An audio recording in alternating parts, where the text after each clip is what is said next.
my friends, I greet you all from Egypt, the Dahshur region near the Red Pyramid. I invite you to look at it from the outside and go down into its chambers. Well, and at the end let's fantasize a little. And so on. There are more than 100 pyramids in Egypt, and about 20 kilometers south of the three most famous pyramids in Giza there is another place called Dahshur, where the red and the bent pyramids are located. To stick to the mainstream line of history, the Red Pyramid was built under the pharaoh Sneferu, who was no more than the father of Cheops or Khufu. In my opinion, if there had been a pharaoh Sneferu, then at best, they could have cleaned the pyramid, which had been covered with sand for centuries, and that is already a lot.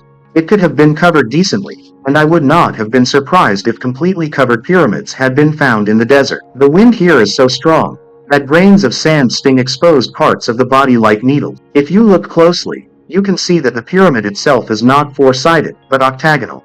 In terms of the area of the base, the Red Pyramid, although there is nothing red here except for the name, is slightly smaller than the Pyramid of Khufu, but is the most sloping of all the Egyptian pyramids. Unlike Giza, Dahshur is a less popular place. There are no crowds of tourists here, and tickets are much cheaper. In those distant times, when the pyramid was in working order, it looked exceptional, faced with light limestone, of which only a small fragment remained on the eastern side, by which you can still get an idea of what the structure looked like. The seamlessly assembled the neat facing blocks about a meter by a meter.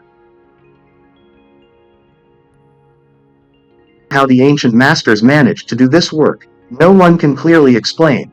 From the measuring instruments they used plumb lines and squares, and this allowed them to confidently achieve jewelry accuracy with side lengths of 200 meters. In my practical experience, with their help you can build a barn at most. And what do you think?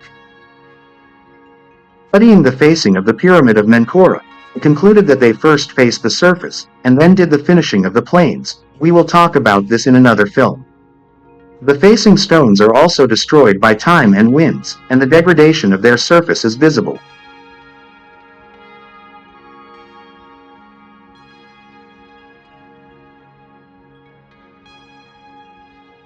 But in the distant past, the pyramid itself was an impressive sight. Is it true? But unfortunately, the pyramid continues to collapse, because in its main mass, it is assembled from blocks of very fragile sandstone, which easily crumbles in the hands, and without facing is constantly subject to weathering. Well, and then the historians installed a dummy pyramidion, or the topmost block. They didn't even bother with the angles of inclination, which is very striking. Although according to the fairy tales of these same historians, the topmost block must be of gold or made of the mysterious metal electrum. Traces of adobe brick walls built by later builders are also visible here, although I'm not interested in their work, but apparently it was thanks to them that the facing on this side was preserved for centuries. And now we'll go to look at the interior of the pyramid. The entrance is located up there under a canopy at a height of 29 meters. To make it clearer to you, I'll take literally a minute of your attention to show the location of the interior of the pyramid according to the information available on the allpyramids.com resource.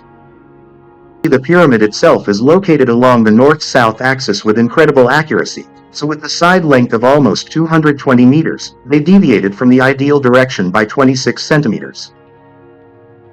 The pyramid has 3 chambers, and the center of the second chamber is located exactly on the main axis of the pyramid and at the level of the pyramid. A very straight passage leads down, 63 meters long, about 120 centimeters high and 105 wide.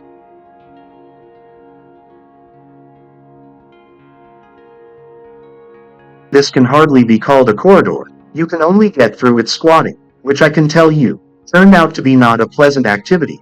The ceiling and probably the floor were very decently processed, which cannot be said about the side walls, and if it was really intended to lower the royal body, then this ceremony looked very unworthy.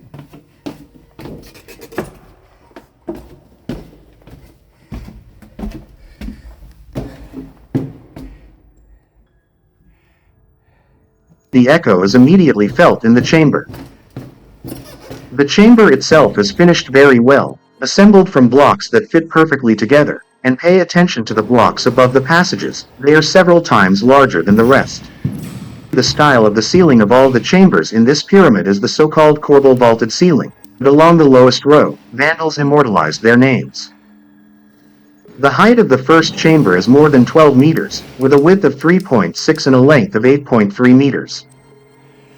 After descending along a narrow passage, the chamber, of course, is impressive. Now there is a wooden floor here because they were looking for passages and some blocks on the floor were knocked out. The walls are not polished. Of course, the feeling is that you are inside a reactor or other mechanism. Everything is so clear and cumbersome, and not a single hieroglyph. In this technique of assembling a corbel vaulted ceiling is amazing. I think that in addition to effectively distributing the load when covering this chamber, it also performed other functions. I still can't shake the thought that all these chambers could work as resonators of sound waves. If you have ideas, write in the comments.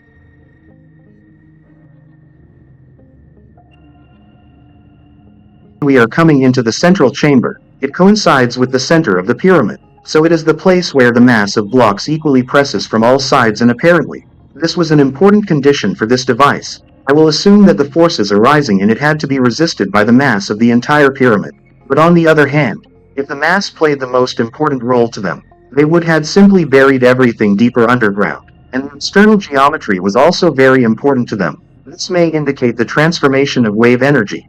Any wave arising inside the chamber, reaching the outer surface, will be reflected and go into the ground, or is it the other way around? The wave comes from the ground, reflects from the surface and gets into the chamber. But then they would have built a parabolic dome, not a pyramid. In general, the puzzle doesn't fit together. The level of these builders was much higher than ours.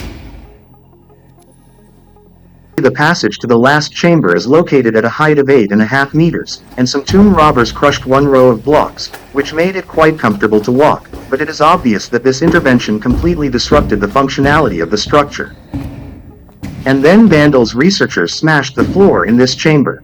I heard one story that the guys took a boombox with them inside the pyramid and picked up the resonant frequency of the chamber, and this whole thing started humming, so the guards came running.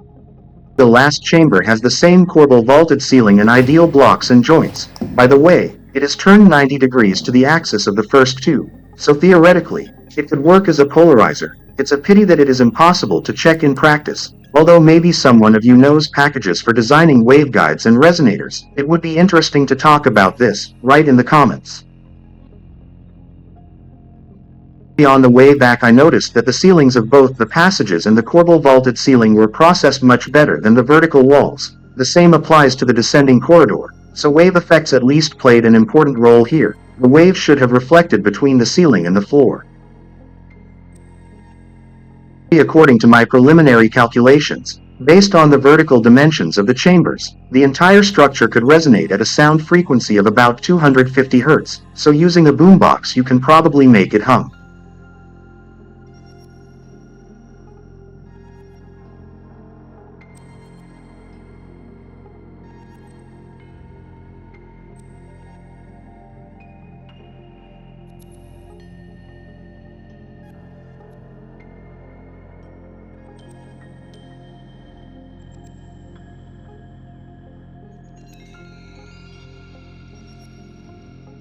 In one of the videos on the Laboratory of Alternative History channel, an author talked about how he analyzed where the beam would come out if it was directed along the descending corridor of the Cheops pyramid through the ground.